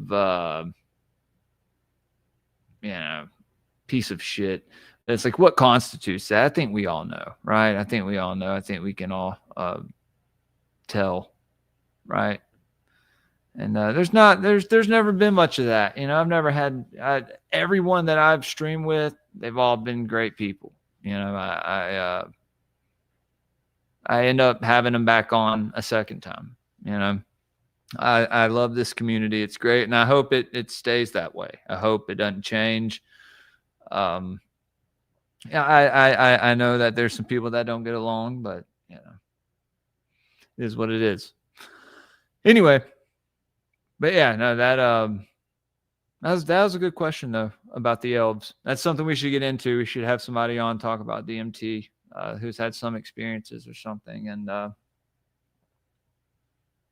but so we can look at it objectively, right? Go into something thinking that it's all evil, it's all going to be evil. You know, I just I don't know, guys. There is a gray area. Anyway, y'all go follow me on Twitter, X at greypilledpod, Instagram, greypilled_podcast, Rumble, YouTube, Spotify, Apple Podcasts, all that good stuff. If you want to support the show, you can go to patreon.com/greypilledpodcast. And you can go over to Locals. I'm going to start posting all the links back over there. So if you're a Rumble person, raid some Nick. Let's who are we raiding? Who's streaming? You like my style? Thank you, Art of the Personal Story. I try to be authentic and very transparent. I was very trans. And sometimes it comes off as like very quirky, or I don't know. Some people don't like it, but fuck them, right? Yeah, man. My following and my show has been organic since the very beginning. Most people are like, I have people that leave comments like, how are there no comments on this fucking stream? Or like, how are there not, like, you know, like, what's going on with your channel? And I'm just like, I don't know. And I've never really, I don't patrol my speech on YouTube. I don't, I just don't care. I'm not doing this to, I'm not doing this to get popular and fucking become an influencer. I don't give a fuck. I disagree with most people anyway. I think it's important if you have something to say and like, I don't know. I just felt this need to start the podcast and just, I was retaining too much information and not putting anything out there. And my wife was like, yo, you should definitely. And, I was right in listening to her. And I don't regret it at all. I don't regret it. And I'm now on the path that I'm on, man. And it's beautiful. Even though the world around us is, burning and crumbling. Oh, God bless you, Corey. God bless you, brother. You guys are welcome here whenever. And hey, have a good night. Have a good night. Have a good night, nice Corey. Miss you, dude. Like I said, come hang out with me and Rat and Sub on a Saturday morning. Yeah, guys, go to the Patreon, become part of the Gray Pill community. You basically become my friend. That's terrible, isn't it? I just, you get to a point where you can't talk to people in your own city. But you can go to paranoidamerican.com/discount/graypilled for 15% off your purchase. Support Thomas over there. My co-host of Sound Science. We have some of those coming soon. Broadcasting Seeds with Bennett will be rescheduled, hopefully for this month. Cult of Conspiracy Swapcast on the 21st. I tried to talk to the Raven chick about it, but she said she had to talk to Jonathan. I'm trying to get him to live stream so we can do it live to all of y'all. Because, they only do the live stream on their Patreon once a week. And I'm like, hey, man, he came on my 1 year anniversary. Not Jonathan. Jacob. It was Jacob. Sorry. And his new co-host. Someone was like, Raven is the Raven lead. It's a chick. It's the girl version of Raven. But it's not because Raven. Because Raven has his days where he looks like your lesbian aunt, right? Raven from NDS, not you, Raven Lee from Cult of Conspiracy. That's on the 21st, and then Austin Picard on January 9th, guys. Besides that, esoteric book reviews on Saturdays. We stream them halfway to the public, and then we go to Patreon. So you can find over 40 episodes of Manly Palmer Hall treatises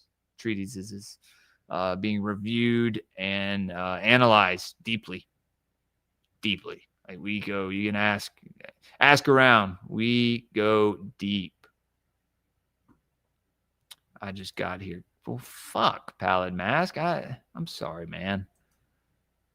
We're on 2 hours and 20 minutes, man.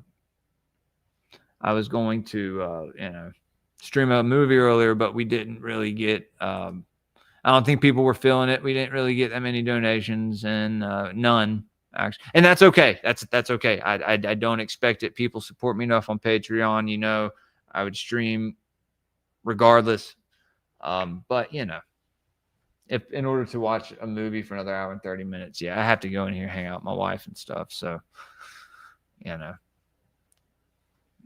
anyway, but I don't think there's any more plugs I need to put in. Stickers coming soon. Pallid Mask, I'll probably do another stream this week, man. I'll probably stream a movie this week since we're getting close to the holidays. I don't have that many guests coming on, so I'll do some more solo streams maybe, guys. Check Cashapp, nigga. Oh. Daddy goes deep. Thanks, Chase. Relaying this message. Oh,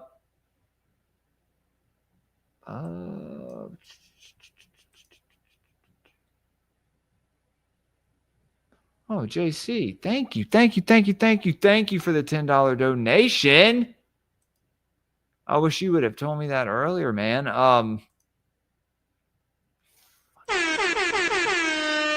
This board. I got to get a real one. We never saved up. Well, we did save up for a what are they called? The Roadcasters, right? The Chodecasters. But we never got one. I ended up buying other shit, books and stuff that we're using for research for episodes. We got the mic, we got the lights and the desk, the chair, the new laptop, the camera, all that stuff, guys. So, I appreciate. Thank you, JC. Thank you. You did say it earlier. I appreciate it. I blame Connie stealing all the slack. You talking about the donations? Well, people run, people can't donate forever, right? I mean, like I said, I always appreciate the support, especially on Patreon, dude. That's where it really matters. That's why I push that the most. I love the Rumble rants, and they're awesome. Makes my wife happy. But it helps. I mean, I'm just being honest with you guys. I'm not trying, but it helps me be able to stream more, have time to stream more, and because if you've been married for 12 years, you get it. But I mean, I spend enough time with the kids, and we went to a gala for my son's school Friday night. It was awesome. It was fucking awesome. Being the youngest couple in the room. It's a good feeling. Anyway, guys, tonight was fun. I love hanging out with y'all. Again, like the video. If y'all aren't following me, follow me. If you want to follow me further, closer, deeper. It's not in a gay way. Do you have a Cash App? Are you okay?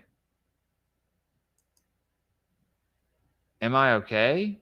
Yeah. What do you mean, am I okay?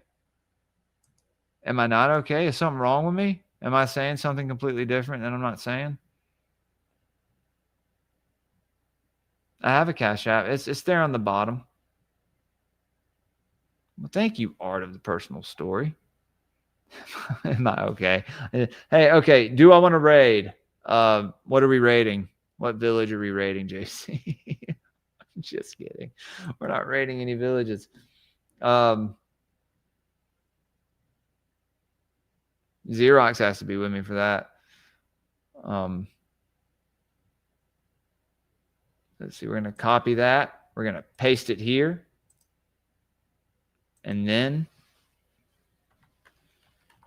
But hey, guys, so are y'all all down for the Holy Mountain? I need to make sure everyone's down to watch the Holy Mountain. I don't want to watch it and people, oh, what is this? This is grotesque. And no, that's not happening.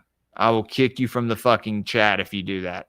We're watching the Holy Mountain and we're going to go, oh, what could that mean? Oh, I see what they did there. Oh, that's fucking weird. Oh, look at this. Oh, I recognize that from this movie. We're doing that. We're not doing the whole, Xerox. No, Xerox will be here. We're raiding. Inspired Vibes Lounge. Shout out the Inspired Vibes Lounge. Y'all better raid me back one day. We take back. There we go. You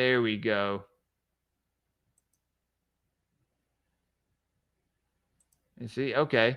All right, guys. So next stream, Holy Mountain watch party. Okay.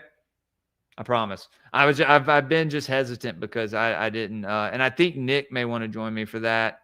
Maybe Rat said he wanted to hop on for it, and maybe a couple of the other occult rejects. Maybe I'll invite some other people. Who knows? See if Toad wants to come hang out or something. That'd be fun, huh? He's gonna book on here. He's gonna come on and talk about some stuff, some conspiracy stuff he wants to talk about. I gotta get Isaac Wise up on here. I got to get a few other people on here, but all in the new year, guys. And then we got our second 2-year anniversary coming up in February, which will be another 8 to 9 hour stream. Will be a day where we excuse not drinking and probably drink a little bit and have a good time. Everyone will be there. Going to be interesting to see how that turns out. Sports ball is rigged. Yes, goy ball is rigged. Excuse me. Let's see. Before I get out of here, let me check this. Okay. Well, all right. Well, guys, like I said, I will see y'all this week. Go check out the Rusted Guides episode, and I will drop the Doc Brown episode in the Patreon, unless he drops it first, and then I'll just drop it on my channel. And the Paranoid American episode should drop this week or next week around Christmas. Gonna be a banger. But yeah, we're gonna ride out on this edit. JC, again, thank you for the donation, sir. I love you. JC's a big part of this show. You know, JC, Xerox, Subliminal Messenger, Rat, Scott, Meat Cavern, Nancy. Come back, Nancy. You belong here. You belong here with us, Nancy. You know, these people have been around since day one. Not day one, because no one was here day one. But day one of me having an audience, it was these people. And they never left. They've always been here to support me and have keep adding on to that. So I love all of y'all. Thank y'all. You guys stay gray-pilled and have a good week. Have a good week. I'll see y'all later.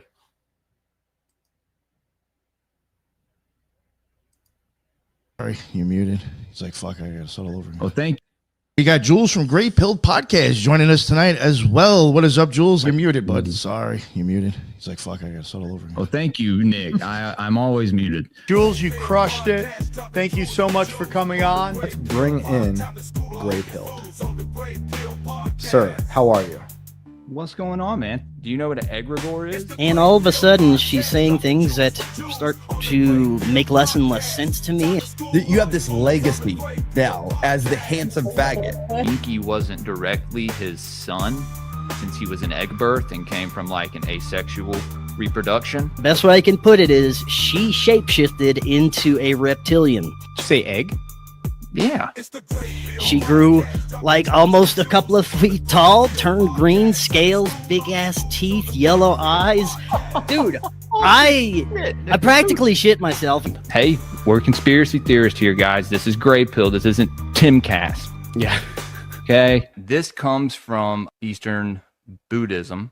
Good morning and welcome back to the Grey Pill Podcast. I am your host, Jules. Brought into Western esotericism through theosophy. The Mississippi Mystic. Tulpa is basically a meditative thought form that you create mentally. The Elohim etymologist. So this is created in the mental plane.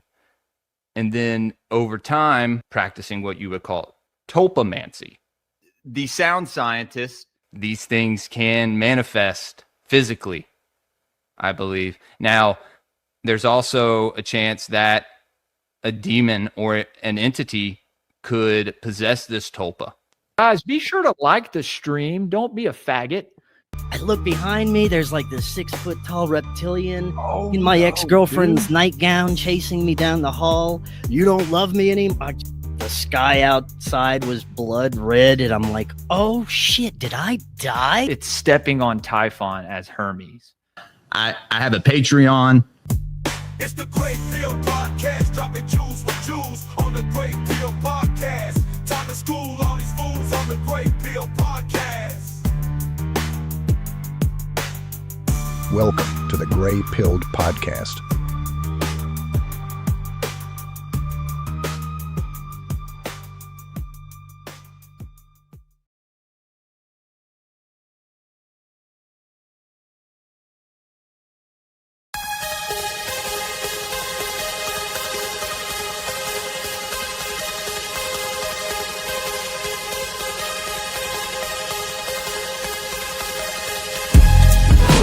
Misery is company, I'm back.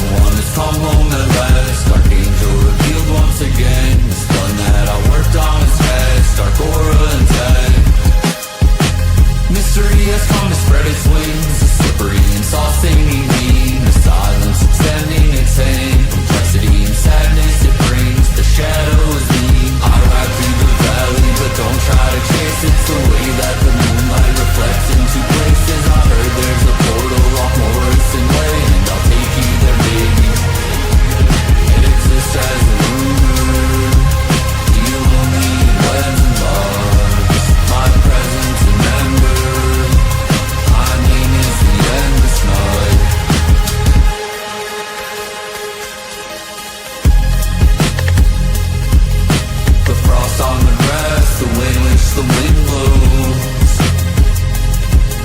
The shapelessness showing its face at the day's close. The smoke that's obscuring the signs on your way home. The magical whisper that creeps through the window.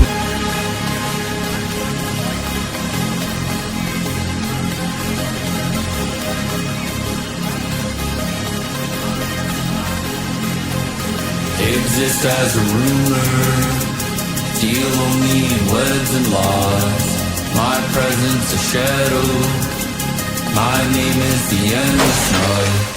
I know there's a burden, I know where the secrets are. Dark prints on the mountain, dark days lead to endless night. I hold on to romance, remember the place and time of my dark beginning. We live inside the dream. I know there's a doorway, I know where the secrets are. Dark prints on the mountain, dark days lead to endless nights.